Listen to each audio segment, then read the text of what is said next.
Time now for Utah's most accurate forecast with Thomas Geboy. Weather rates certified 11 years in a row.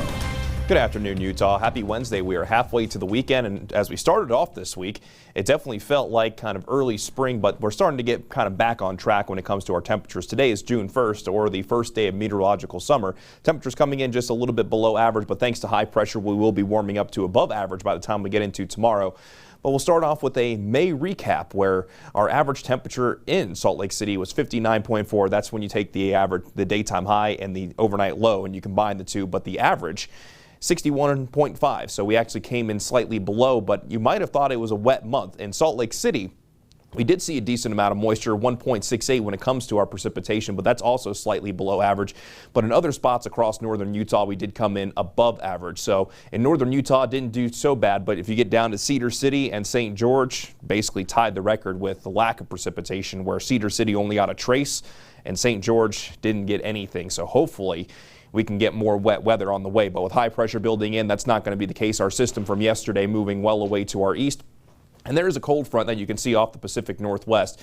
That's going to be a weakening system to try to bring us a little bit more cloud coverage by the end of the week. But as we go throughout the rest of this work week, we'll be staying on the dry side of things. Here's the view from Snow Basin looking towards Mount Ogden. You got some high cirrus clouds above. You got some snow down below. Absolutely beautiful. It's nice to be able to see some snow-capped mountains still, and knowing all of that water is going to run off and head down into our streams and hopefully down into our reservoirs because we need the water.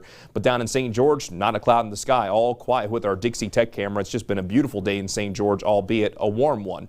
In Salt Lake City, we'll see pleasant conditions as we go from the rest of the afternoon into the early stretches of the evening. By 8 o'clock, temperatures in the middle 60s in Salt Lake City, and those temperatures will continue to cool down. We'll be in the middle 50s by midnight.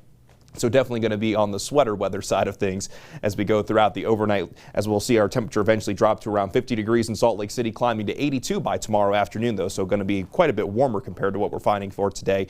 94 degrees for a high down in St. George. Cedar City returns to 80 degrees. Moab at 90. So tomorrow will definitely feel like an early June day. But let's begin the futurecast. And as we go throughout this evening, keeping mostly quiet conditions, mostly clear skies through tonight. Tomorrow we'll see just a little bit more cloud coverage, but only partly cloudy to mostly sunny skies once again. And as I mentioned, as a weak system tries to move in from our west, we could see maybe 1 or 2 showers in the northwestern half of our area on Friday, but with a southerly wind, those temperatures will be warming up even more and will be continuing mostly again on the dry side. In St. George, we'll find a daytime high in the middle 90s the next couple of days, but with breezy and windy conditions, we'll keep an eye on the fire risk. But daytime highs will more or less continue in the middle 90s even to the early stretch of next week, where we could start to see some upper 90s.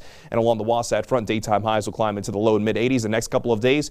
83 for a high on our Saturday, and then we'll be dropping down into the mid and upper 70s as we see a weak disturbance bring us a slight chance for some wet weather by Monday. But if you want to take your weather with you on the go today, just make sure you download the Pinpoint Weather app. All you have to do is go to the Apple App Store or Google Play, or simply scan the QR code right there on your screen. Stay with us. We'll be right back after the break.